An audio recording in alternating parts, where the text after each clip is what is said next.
ኣብ ሓጺር ግዜ ጽቡቕ ገስካስ ዝገብር ዘሎ ስነ-ጥበባዊ እዩ። ኣብ ዩቲብ ካብ ናይ ትግርኛ ደርፍታት ብዙሕ ርኤት ዘለዎ ዘፍረየ እዩ።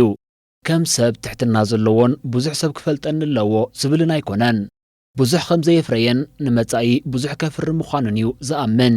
ከም ስነ-ጥበባዊ መጠን ኣብ ዝኾነ ኣጋጣሚ ዝርከብ ወይ ራእዩ ንዘብዝሕ ኣይኮነን። ኣብ ስራሓቱ ብዙሕ ወጻኢታት ኣየብዝሕን እዩ። እቲ ስራሕ ንምጽባቕ ግን እቲ ዝግብኦ ከም ዝገብረሉን ምስ መሳርሕቱ ብምዃን ብዙሕ ከም ዝደኽሙን ይፍለጥ። ከም መብዛሕትኦም ስነ-ጥበበኛታት ብስራሓቱ ሓንቲ መዓልቲ እውን ትኹን ዓጊቡ ኣይፈለጥን። ካብ ሕሉፍ ስርሑ እናተማሃረ ሓድሽ ነገር ክፈጥር ይህቅን። ምስ ሰብ ኣይወዳደርን እዩ ምስ ነብሱ ይውድድሩ። ገጣሚ፣ ዘያሚ፣ ድምፃዊ፣ ስነ-ጥበባዊ በረኸት ዕቡባ ሚካኤል በራሞ። በረኸት ዕቡባ ሚካኤል ብዝያዳ በታ በራሞ እትብል ንስሙ ኣሲሳ ዘላ ሳጉ እዩ ዝፍለጥ። እዛ ሳጓ ኣብ ኮሌጅ ቢዝነስን ኢኮኖሚክስን ሓልሓለ እናተምሃረ እንከሎ ከም መቀባበጠሪ ዝወፀቶ እያ። ኣብዚ እዋን ኣብ ብዙሕ ቪድዮ ክሊፕ ደርፍታት ምስ ስሙ ለጊባ ትጥቀስ እያ። ካብ ብበረኸት እውን ብበራሞ ዝያዳ ይፍለጥ። በራሞ ኣብ ኣስመራ ቃሓውታ እዩ ተወሊዱ ዓብዩ። ዕድሚኡ ንትምህርቲ ምስ ኣኸለ ከዓ ናይ መባእታ ማእኸላይ ካልኣይ ደረጃ ትምህርቱ ኣብ ኣስመራ ተኸታቲሉ ሃገራዊ ጉቡኡ ንምፍጻም እውን ሳዋ ወሪዱ።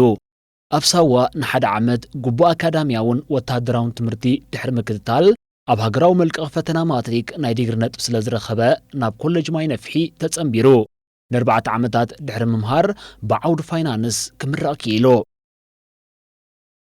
በራሞ ከም ሃና ኣላሚዳ ላምባዲና ዝብላ ቅድሚኡ ስነ-ጥበባውያን ዝተጠቕሙለን ዝተደግማ ኣርእስቲ ዘለወን ደርፍታት ኣለዎ። እዚ ኣርእስቲ ብዝና ይኹን ብስም ካብኡ ናይ ዝዓብዩ ደረፍቲ ከም ኣርእስቲ ኣቐዲሞም ዝተጠቕሙሉ ስለ ዝኾኑ ንደርፍታቱ ብኣሉታ ይጸልዎ ዶ ምስ ተሓተተ ነታ ኣርእስቲ ገጠምቲ ከም ዝመርጽዎ ምስ ምድጋም ኣርእስቲ ተተሓሒዙ ኣብ ስራሓቱ ዝኾነ ጸገም ከም ዘየምጻሉ በንጻሩ ኣብ ሓሳባትን ኣባህላን ናይቲ ደርፊ ጥራይ ከም ዝግደስን ይገሊጹ። በራሙ ቀዳመይቲ ደርፉ ኣብ ኣስመራ ኮይኑ ምስ ሰርሓ ምስቲ ዘፍሰሰላ ግዜ ጉልበት ገንዘብ ብምዝማድ ጽቡቕ ክትረኣየሉ እዩ ዝሓስብ ነይሩ። ኣብ ኢንተርነት እናኸደን ኣብ ከተማ ሰባት እናሓተተን ይከታተላውን ነይሩ። እንተኾነ ከምቲ ትጽቢት ዝገበረላ ክትረአ ይከኣለትን። ኣብቲ እዋን ሓንቲ ደርፊ ጥራይ ዘርጊሑ ዝፍለጥ ኮይኑ ይስምዖ ከም ዝነበረ ድማ ወሲኹ ይገልጽ። በራሙ ገጣሚ ክንሱ ካብ ካልኦት ሓደምቲ ግጥሚ ይወስድ እዩ። እቲ ምኽንያት ድማ በራሙ ቀንዲ ዘድመዓሉ ዓውዲ ዜማ ስለ ዝኾነ እዩ።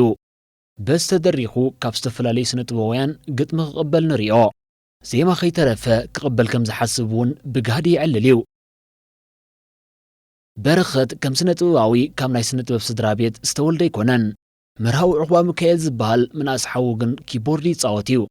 ምስ በራሙ ግን ዝኾነ ምትሕሓዝ ከም ዘይነበሮ እዩ ዝግለጽ። በራሙ ከም ስነ-ጥበባዊ ንስነ-ጥበብ ዓለም ከም ተላሃዩ ኮይኑ እዩ ጀሚርዎ።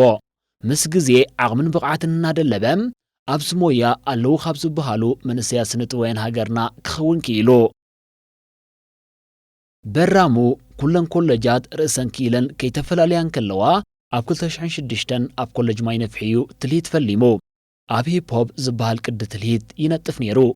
ጎኑ ጎኑ ትምህርቱ ሳልሳ ዝበሃል ዓይነት ትልሂት ከጽንዕ ጀሚሩ። ኣብዚ ሞያ እናማዕበለ ስለ ዝኸደ ካብ ተራ ተላሃይ ናብ መምህር ናይ ትልሂት ተሰጋጊሩ። ከም መምህር ኮይኑ ከዓ ኣብ ፒካዲዲ ዝበሃል ቦታ ንሓደ ዓመት ሰሪሑ። ኮሌጃት ኣብ ዝገብሮ ውድድራት ኢንተር ኮሌጅ እውን በራሙ ንኮሌጁ ኮሌጅ ቢዝነስን ኢኮኖሚክስን ሓልሓለ ምስ ብጾቱ ኮይኑ ን2 ዓመት ብትልሂት ኣዓዊትዋ። በራሙ ሓደ ካብቶም ደርፊ ዓለም ብኣልቡም ዝጀመርዎ ናይዚ እዋን ስነ-ጥበባውያን እዩ። ኣብ ኣስመራ እንከሎ እዛ ዳሰይት ትብል ባህላዊት ኣልቡም ሰሪሑ ካብ መጺኻለይ ክሳብ ዕሰለ ዘጠቓልል ትሕዝቶ ኣለዋ። እዛ ኣልቡም ኣብ ኤልዋይኢ ንቑርብ እዋን ተዘርጊሓ እኳ እንተነበረት ኣብ ዋጋ ክሰማምዑ ስለ ዘይከኣሉ ግን በራሙ ካብ ዩቲብ ቀልጢፉ ይውሪድዋ። በራሙ ሞይኡ ንምዕባይ ዝተፈላለየ ጻዕርታት ይገብር እዩ። ገለ ካብኡ ናይ ስቱድዮ ኪቤይዝ ናይ 3 ወርሒ ስልጠና ወሲዱ ናይ ኣደራርፋ ዓቕሙን ክእለቱን ንምዕባይ ኣብ መጻኢ ምስ ባርናባስ መብራህቱ ቮካል ክመሃር እውን መደብ ኣለዎ። በራሙ ከም ስነ-ጥበባዊ ብዙሕ ኣብ ማሕበራዊ መራኸቢ ኣይርከብን እዩ።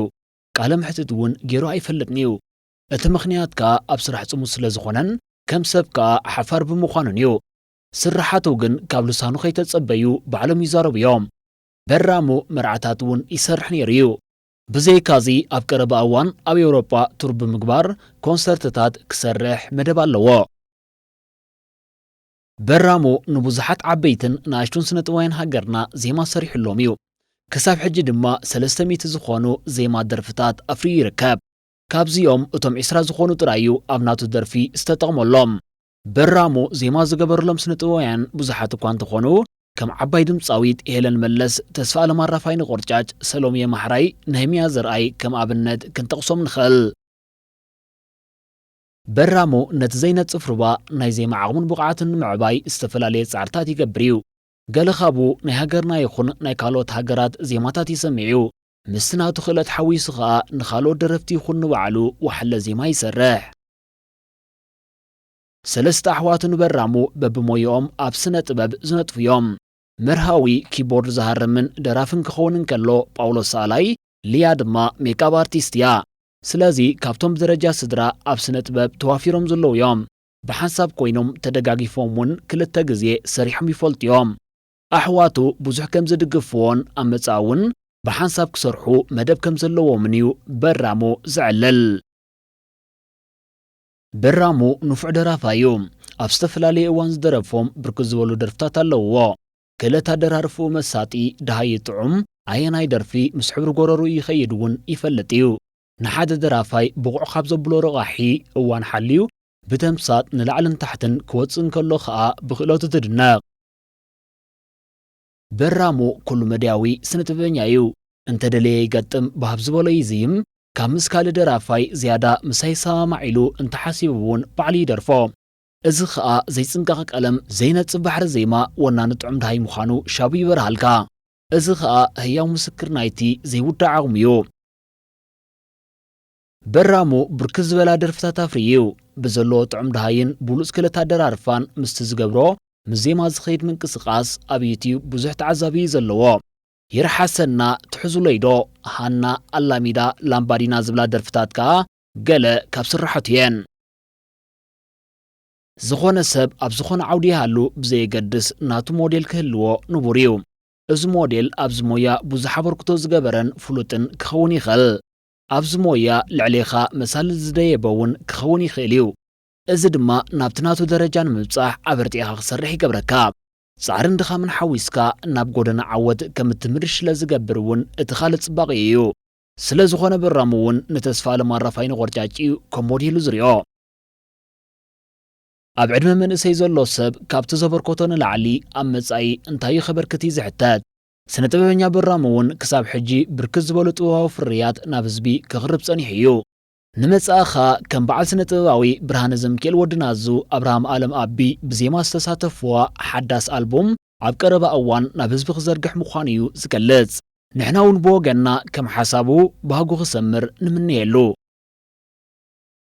እምበኣርከስ ክቡራት ተኸታተልቲ መደባትና ብዘቕርብናልኩም መደብ ዓጊብኩምን ተዘናጊዕኹምን ክትኮኑ እናተተስፈና እትደልይዎ መደብ ኣብ ኮመንት ክትጽሕፉልና እናተላበና ኣብ ዝቕጽል ብኻልእ መሃርና ዘናግዓን መደብ ክሳብ እንመጸኩም ሰሰናይ ንኹልና